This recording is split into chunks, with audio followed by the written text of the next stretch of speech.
আসসালামু আলাইকুম দর্শক, কেমন আছেন সবাই? আশা করি অনেক অনেক ভালো আছেন সবাই। আজকে আমি আপনাদের দেখাবো ঢাকার অন্যতম আকর্ষণীয় এবং সুন্দর দর্শনীয় স্থান হাতিরঝিল। আমি চেষ্টা করব পুরো হাতিরঝিলটা আপনাদের ঘুরে দেখানোর পাশাপাশি হাতিরঝিল সম্পর্কে কিছু তথ্য আপনাদের সাথে শেয়ার করব, যা আপনাদের জ্ঞানের পরিধি একটু হলেও বাড়াতে সহযোগিতা করবে। তাই পুরো ভিডিওটি শুরু থেকে শেষ পর্যন্ত দেখবেন, আশা করি আপনাদের ভালো লাগবে। তাহলে চলুন শুরু করা যাক।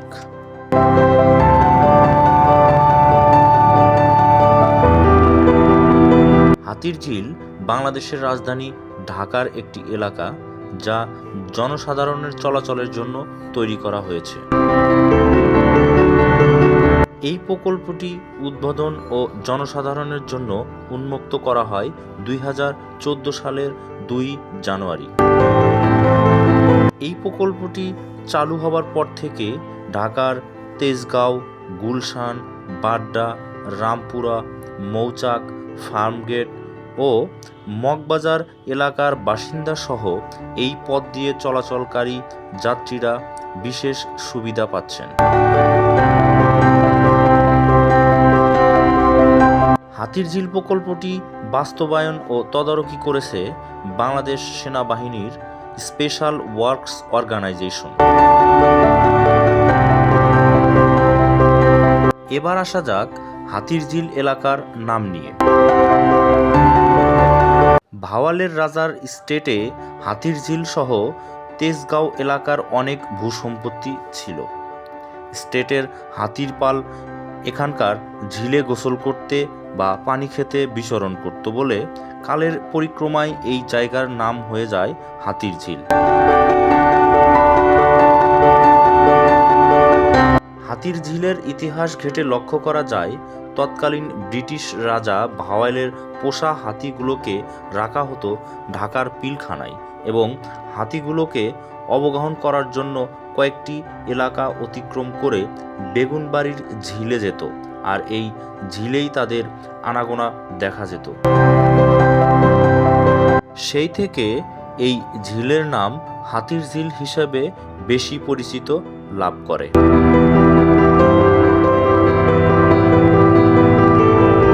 হাতি অতিক্রম করা এলাকাগুলোর নাম হয় হাতিরপুল ও এলিফ্যান্ট রোড।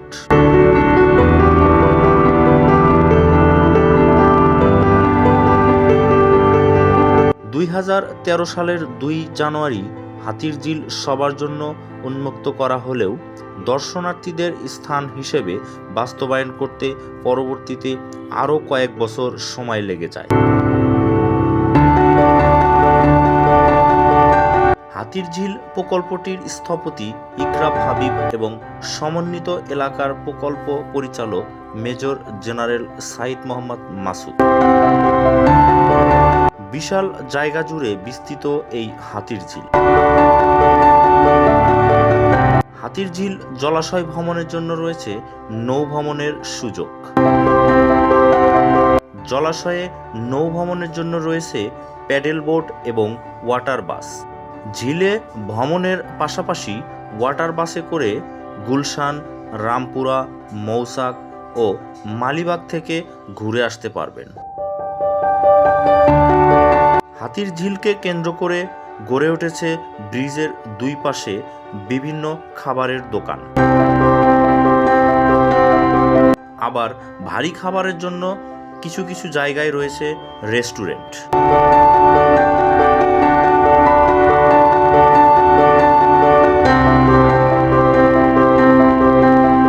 এছাড়া এফডিসির মোড়, পুলিশ প্লাজা, রামপুরা, মধ্যবাড্ডা সহ বেশ কিছু জায়গায় রেস্টুরেন্ট ও ফাস্টফুডের দোকান রয়েছে।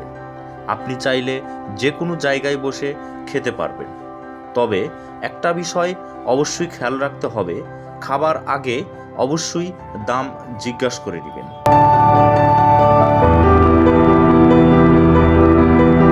হাতিরঝিল প্রকল্পটি ঢাকা শহরের যানজট নিরসন এবং পানি নিষ্কাশন ব্যবস্থার উন্নয়নের উদ্দেশ্য নিয়ে করা হলেও বর্তমান এই প্রকল্পটি ঢাকার অন্যতম বিনোদন কেন্দ্র হিসেবে পরিচিত লাভ করেছে।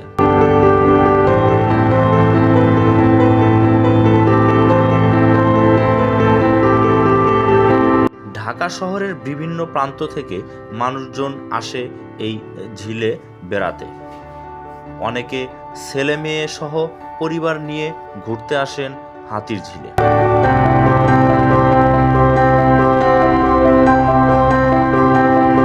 দিন যতই গড়ায় হাতির ঝিলের সৌন্দর্য ততই যেন বেড়ে ওঠে।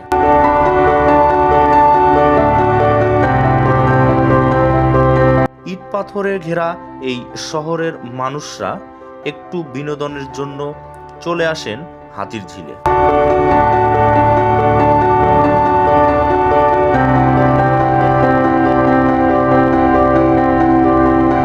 শুধু ঢাকাবাসীই নয়, ঢাকার নিকটবর্তী সকল এলাকার মানুষ ঘুরতে আসেন এই হাতির ঝিলে। হাতির ঝিলের ব্রিজের সৌন্দর্য মুগ্ধ হয়ে অনেকেই এখানে ছবি ওঠেন। বিশেষ বিশেষ দিনগুলোতে বিভিন্নভাবে সাজানো হয় এই হাতির ঝিলকে। যেই হাতির ঝিলের পানি একসময় দুর্গন্ধযুক্ত ছিল, কিন্তু বর্তমানে তা প্রাণবন্ত।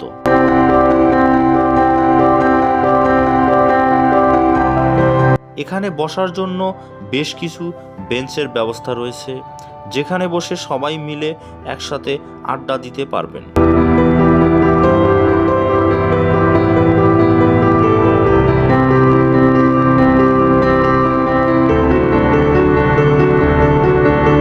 দর্শক, হাতির ঝিল দিনের বেলা যতটা সুন্দর, তার থেকে রাতে আরও বেশি সুন্দর।